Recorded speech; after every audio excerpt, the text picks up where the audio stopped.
Guys, what are we looking at? Well, there on the table in front of you is the Off-Grid Knives Scorpion. It's part of their Elite series. We had this on the channel once before, but I really didn't do an actual review of it. I just did a comparison between two separate knives, and it was Scorpion versus Sub-Zero, as you see behind me. So we're gonna do a more in-depth review of this. This is basically a continuation or a revisiting of First Day in Pocket. So let's turn it around and look at it from above.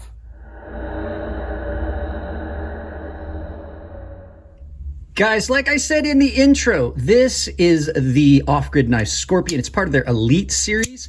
We have seen this on the channel before, like I said. This is basically a revisiting First Day in Pockets because when I had this before, it was here for a specific video where I compared it to the Deca, the Sub-Zero Deca, Scorpion versus Sub-Zero. So we're gonna get a more in-depth look at this. I've got it here for longer. It's in from Jared. So first things first, we're gonna do some size comparisons, First Day in Pocket. So your first knife is going to be the Benchmade 940. And as you can see, this Off-Grid Knife Scorpion is a fairly big knife. The 940 is not a big knife, but it's also, you know, it's not small. It's full-size EDC. So your next knife is going to be the Spyderco Police stainless steel model. You can see that they are very similar in size. You're looking at, this is a 9.5-inch knife. I imagine, I haven't looked in any specs yet. I'm going to put this at about 9 inches or so overall. So as always, your final knife is going to be the Reese Sebenza Large 21. So you can see this is significantly larger than the Sebenza. So I use this, like I say all the time, I use this because a lot of people are going to know this knife. It's one of the most popular EDC knives around. So most people are going to know the size of the Large 21. So let's get this out of the way and let's talk about the knife so far today. Basically the first time I've really carried it. All right, guys, let's do a quick walk around of this knife. So this is a large knife. This is done by Off-Grid Knives. This is the Scorpion, as I said before. You've got a really nicely done, large M390 blade that has been ground really well. I think this is ground thinner behind the edge than the one I had before on the channel, but I can't remember. It's been a while. And like I said, I really didn't do much with that one. Titanium scales with inlays of carbon fiber and gold dust or gold flake, maybe some gold leaf. Looks more like gold dust to me. All your hardware has been done in that same fashion where it's bronzes gold and all black coating on it. Weight balance on it is just forward of the pivot, which I like. Access to the lock bar is really, really good. You've got really good action on this. The action on this is just shy of drop shut, just a little jiggle to convince it to go home. In hand, really comfortable in hand. The jimping on the spine is just the way I like it. It's bitey enough that it's gonna keep you from sliding forward, but also not aggressive enough that it feels uncomfortable or too sharp. You've got the same jimping. Sorry guys, hang on a second, trash truck. Sorry about that. Like I said, you've got pretty much the same jimping on the flipper tab, but it's in a position where it's really not a hot spot. I haven't found too much as far as hot spottiness on this. The way it feels in hand, you don't have any sharp spots here, and it's comfortable in hand. It's, for a large knife, it doesn't feel like a large knife. It's a lot like that Migron Valona. It is a big knife, but it doesn't feel or carry like a big knife, really. The lock bar tension is really good. You've got pretty good lockup on that. Big detent ball, so you get a nice smooth action. And the pocket clip, for as much as I don't like deep carry pocket clips, the pocket clip on this one is pretty good. It's done in a way and that the pocket clip falls in an area where it's not really a hot spot to speak of. Like, it doesn't bother me.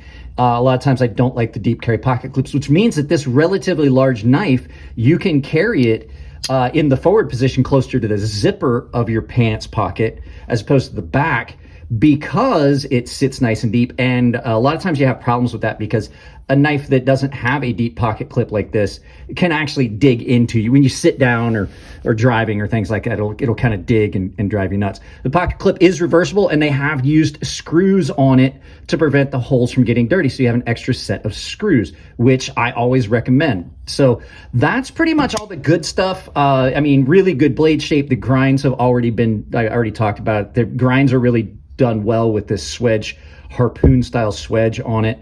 So it's a really attractive knife. Now, I have found a couple things that I don't like about it that I never mentioned in the first video because, like I said, I really didn't carry it or do much with it on that first video. So let's flip this around and I'll tell you the things that I found that I'm not a fan of, and we'll see after like a week or so of carry if those change at all. All right, not a lot of bad stuff so far. I may find some stuff later. First and foremost, it's heavy. This knife is heavy. There's no real weight reduction done inside these scales. So it's pretty heavy. I mean, even though you have these inlays that are in there, it's still fairly heavy. I wish they had done a little bit more weight reduction on this, maybe milled out inside this backspacer. I don't like jimping. I don't find jimping attractive. I find it a necessity on certain knives, and I would rather that if you didn't need it, you didn't use it. Like I can get away without jimping, but if you're gonna have it be purposeful. This really doesn't do much, and I just think, I know a lot of people like it, but I don't find that attractive. And then with it not going all the way through the backspacer, it's really not functional. It's just there as an aesthetic, and I don't like it. At least they didn't do it on the inside. At least they didn't do it on the inside. That's a big plus. And then this is kind of a big thing with me, and I've talked about it a bunch of times. If you're going to have this on the outside of the knife, if you're gonna have this cut out for the lock bar tension on the outside, you gotta do it in a fashion that's a little bit smoother. This catches pocket material. Now, if you're in a pair of thin pants, I'm wearing track pants right now. I had jeans on earlier because I had to do some things outside of the house. I like to be comfortable when I'm filming. But at any rate, in track pants, it's not a problem. But your pocket clip is so close to here that the material gets in here. I did notice in jeans going in pocket, the jeans material would catch. And when I say you can do it that way and have it work well, you can see how on this Grimsmo Norseman and several other knives I have, see how that is scalloped out and it's a lot softer. I've never had that issue on knives that have this more rounded approach to that. You can see on this, really steep, not at all really rounded, and this does catch pocket material. If you're wearing a pair of 511s, which I haven't done yet for this knife, I have a pair of 511s. 511s have a reinforced pocket lip for a knife, and it absolutely is going to cause problems on this. So, you know, options, you could have candid this at an angle and maybe had the pocket clip more at an angle like this, or as I always say, knives that I love that do it right, like the Grimsmo Norseman, they put it on the inside. So that's nice and smooth. That is one of my big things. I do know that's an extra, you have to flip the scales over to mill it on the inside, but it definitely is something that would detract from that. Other than that, I really haven't found any problems. The action on this thing is like, listen to it. Bang. I didn't touch on it with the things that I do like about the knife, but that is really, really a snappy action. So far it's been a comfortable carry. We'll see how I feel about it in a couple weeks. We'll see how that pans out. But so far, yeah, I'm pretty happy with it. And I will say the cutting I've done with it, it has cut really well. So with that being said, that's it so far. Let's turn this around. We'll do some final thoughts and I'll send you out about your day. So there you go, guys. I am enjoying this knife so far today. This is a very comfortable, very good knife so far. And like I said, I didn't find a lot wrong with it. It's just a few things. It is so sharp. I did not mention that. Not just is it ground well, it came sharpened well. And this is still the factory edge. Jared has not sharpened this. So that's pretty much it on this one. I'm trying to get a bunch of different knives in and do a bunch of different stuff. And you're gonna see some changes in some of the content because I've found directions I want to go that I think are fun, and hopefully you guys do too. So if you guys like the videos, give them a thumbs up. If you don't like them, give them a thumbs down, but please try to tell me why. I can't change the content if you don't tell me what you don't like. If you want to support the channel, it's simple as like, share, subscribe, drop a comment, hit the bell icon. If you do hit the bell icon, make sure that you've got notifications turned on your device, and make sure you've got that bell set to all. And as always, like I say, the likes are the best thing you can do for any channel. It helps push us up the algorithm. When we did the 10K giveaway, we had 200 something likes, and you could just see people keep rolling in, and more people found that video because it got pushed up. If you want to support the channel financially, I have a handful of ways. There are a ton of affiliate links down below.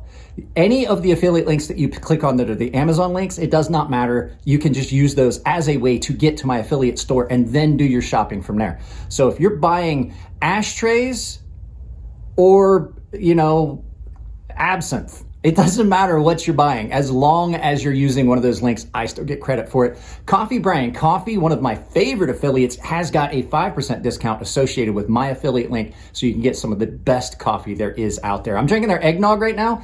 It's a solid choice, but I definitely recommend the French toast. And the other way you can do it is I have a membership down below that's tier-based. All the tiers, everyone has access to the Gilded server, which is just like Discord.